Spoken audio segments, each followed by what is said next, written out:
Kemarin saya baca di dalam teks dan di berita-berita media sudah ada islah dengan pihak keluarganya. Keluarga sudah menerima akan mencabut segera pengaduan. Itu kan urusan perdatanya, urusan pribadinya. Tapi pelanggaran terhadap ketentuan-ketentuan yang berlaku baik Undang-Undang 22, Undang-Undang 144 tentang pokok-pokok perkawinan itu tidak mendukungkan itu. Tapi ini terserah kepada DPRD.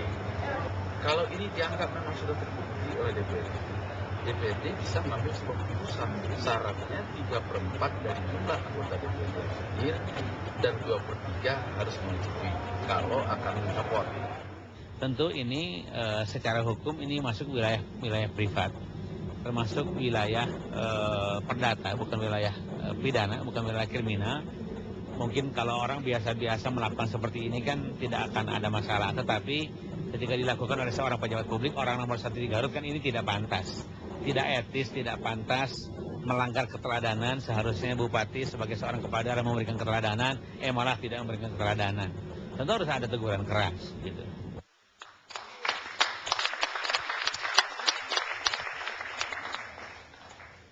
Pemirsa, kita masih dalam diskusi nikah siri sah atau tidak. Ya, silakan Bro. Jadi Bang, saya lanjutkan. Tadi saya menyinggung sanksi sosial itu.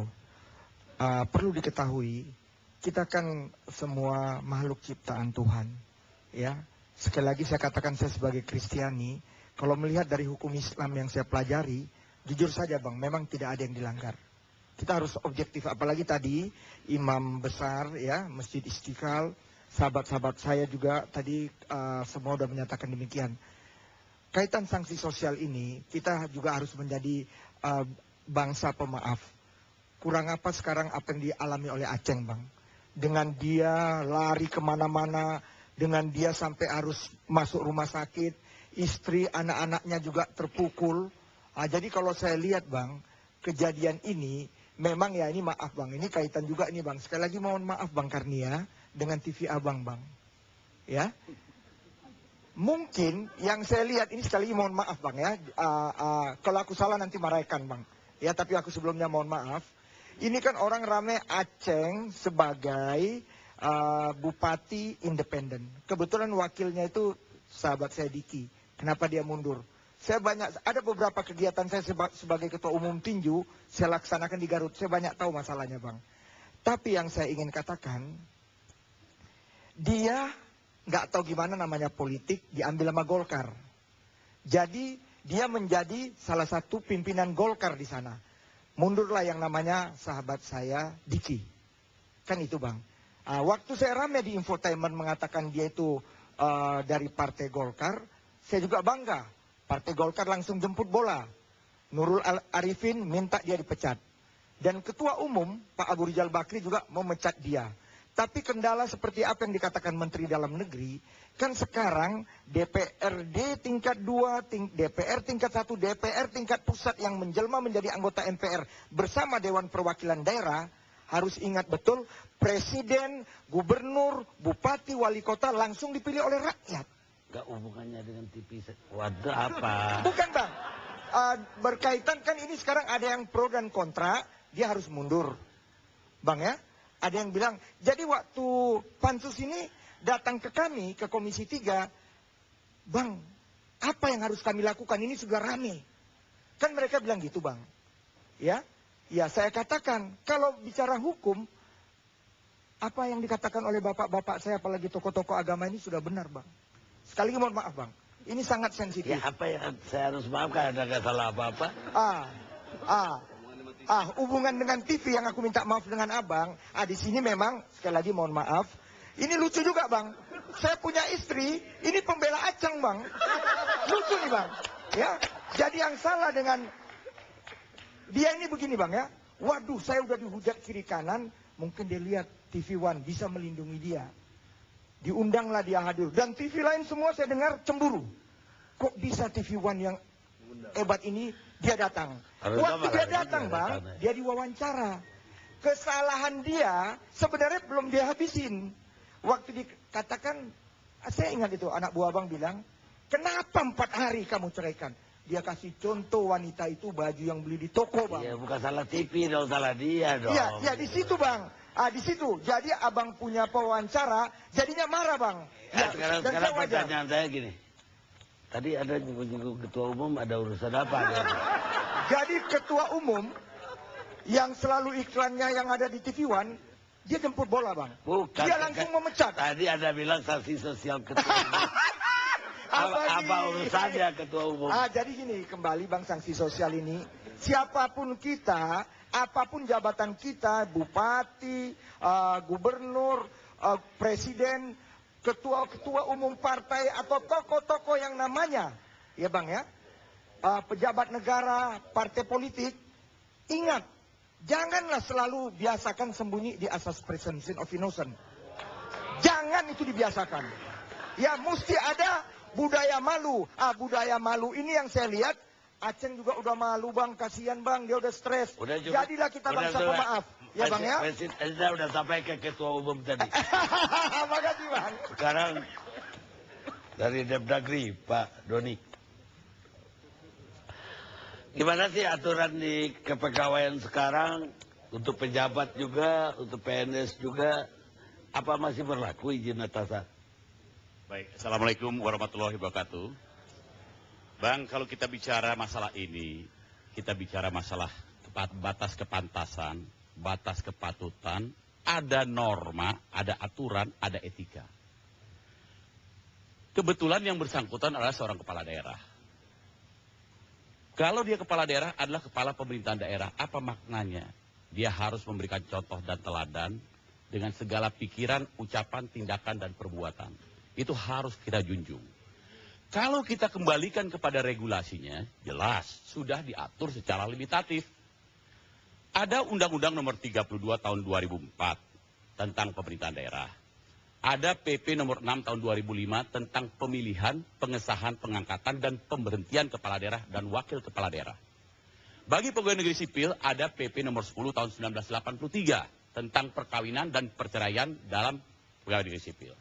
Kemudian ada Undang-Undang Nomor 1 Tahun 1974 tentang perkawinan beserta turunannya PP Nomor 9 Tahun 1975. Kalau kita kembalikan kepada Undang-Undang 32, Bang, di sana sudah clear, limitatifnya clear, jelas. Ada tugas, ada wewenang, ada kewajiban, ada larangan. Tidak bisa seorang kepala daerah kemudian dia, maaf, kalau meminjam istilah, apakah dengan kemudian dia dipilih langsung dia bisa berbuat sebuah maunya? Tidak bisa seperti itu. Karena ada norma, ada etika, ada batasan. Kalau kita lihat pada pasal 27, kalau tugas benang kita sudah sama-sama tahu, Bang. Pasal 27 huruf D, di sana menyatakan yang namanya kewajiban kepala daerah adalah menaati dan menegakkan seluruh peraturan perundang-undangan. Frasanya jelas, Bang, menaati dan menegakkan. Huruf E di sana disebutkan menjaga etika dan norma-norma dalam penyelenggaraan pemerintahan daerah. Kalau kita kembalikan kepada Undang-Undang Nomor 1 1974, pertanyaan kita, benarkah dia sebagai seorang pejabat negara telah menaati dan menegakkan seluruh peraturan perundangan? Kita kembalikan kepada Sumpah Janji pasal 110 Undang-Undang 32. Di sana clear, jelas, setia dan taat sepenuhnya pada Undang-Undang Dasar. Dan melaksanakan seluruh peraturan perundang-undangan seluruh-luruhnya. Itu Sumpah Janji Jabatan. Dari sana maka kita kembalikan kepada Undang-Undang Nomor 1 1974. Apa dia tidak lurus? Menurut Anda? Justru di sini persoalannya, Bang. Undang-Undang Nomor 1 1974 Pasal 2 ayat 1 dan 2 jelas bahwa sahnya sebuah perkawinan manakala dicatat, manakala berdasarkan hukum dan agama masing-masing serta kepercayaannya. Ayat 2 jelas, tiap-tiap perkawinan dicatatkan menurut peraturan perundang-undangan. Apa makna dan kata frasa dicatatkan? Makna dicatatkan itu clear. Harus dicatatkan pada petugas pencatat petugas pencatat kantor urusan agama sebagai aparat resmi pemerintah. Apa makna Undang-Undang Nomor 1? Kalau kita kembalikan Undang-Undang Nomor 1 1974, jelas-jelas melindungi harkat dan martabat wanita beserta keturunannya. Apa dia? Di sana ada menyangkut hak-hak keperdataan, ada hak waris, ada menyangkut status hukum anak. Kalau kita kembalikan Undang-Undang 174 dengan Undang-Undang 23 tahun 2006 tentang administrasi kependudukan, akibat adanya sebuah perkawinan yang sah, maka akan memunculkan akte kelahiran. Sebab status anak ada 3, Bang. Status anak ada 3. Yang pertama, ada anak temuan, ada anak hasil perkawinan yang sah antara seorang ibu dengan istri dan suami yang sah, dan hanya anak seorang ibu. Itu perlakuan undang-undang perkawinan, undang-undang administrasi kependudukan. Nah, kalau kita kembalikan kepada undang-undang nomor 1, bahwa jelas-jelas yang bersangkutan melanggar undang-undang nomor 1 1974 yang tidak mencatatkan perkawinannya. Kenapa dicatatkan? Perintahnya jelas. Apa itu perkawinan itu, pencatatan itu bermaksud merupakan tindakan administratif bahwa secara hukum agama dia sudah sah, tetapi secara hukum negara kepastian hukumnya ada di sana. Maka di sanalah mengandung unsur kepastian hukum, ada unsur tertib administrasi, ada kemudian unsur perlindungan hukum bagi mereka yang karena satu dan lain hal memang harus menikah secara resmi. Tapi kalau sekarang ini dengan tidak mencatatkan, ini apa namanya, Bang? Apa sanksinya? Sanksinya jelas, sudah limitatif. Ya, kami ceritakan kronologis, Bang. Dengan dasar itulah Menteri Dalam Negeri melakukan komunikasi dengan Gubernur Ahmad Heriawan. Kemudian Gubernur Ahmad Heriawan telah melakukan klarifikasi dengan suratnya tertanggal 4 Desember. Di sana jelas-jelas disebutkan bahwa ada 3 poin. Dan kami juga sedang melakukan investigasi langsung kepada Bupati Aceh. Kami telah melakukan langsung dengan DPRD. Kami sudah tokoh masyarakat, sudah dan termasuk keluarga Fani dan bertemu dengan Fani, tim investigasi kami. Aceh disebut-sebut. Aceh. Oh, Aceh. Nah, apa yang disanakan bahwa laporan Ahmad Heriawan kepada Menteri Dalam Negeri clear. Hasil klarifikasi kami laporkan, Bupati Garut mengakui bahwa yang bersangkutan telah melaksanakan perkawinan siri tanggal 14 Juli 2012 dengan seorang perempuan bernama sama-sama kita tahu Fani Oktora. Tempat tanggal lahir ini dan itu kampung ini. Bahwa kemudian 4 hari kemudian yang bersangkutan menceraikan kembali dengan alasan pribadi. Yang kedua, Bupati Garut menyatakan, menyadari dan mengakui telah melanggar sumpah janji jabatan, yaitu tidak menjalankan segala undang-undang dan peraturan dengan seluruh-seluruhnya, khususnya Undang-Undang Nomor 1 Tahun 1974 tentang perkawinan, yaitu pada pasal 2 ayat 2, tiap-tiap perkawinan dicatat menurut peraturan perundang-undangan. Itu tadi, PP 9 1975. Bupati Garut juga telah menyatakan melanggar kewajibannya. Saya kira diperpendek. Baik. Sanksinya apa? Sanksinya dengan dia telah melanggar sumpah dan janji jabatan, maka kemudian kita kembalikan. Ya, Mendagri telah memberikan arahan kepada gubernur, memberikan pertimbangan tentang kasus posisi bahwa dia melanggar sumpah janji dan jabatan maupun kewajibannya sebagai kepala daerah yang tidak melaksanakan kewajiban menjaga etika dan norma dalam penyelenggaraan pemerintah daerah. Dengan dasar itulah, maka secara limitatif berdasarkan PP nomor 6 tahun 2005, di sana dimungkinkan untuk yang bersangkutan melalui mekanisme yang ada di DPRD untuk dapat diberhentikan.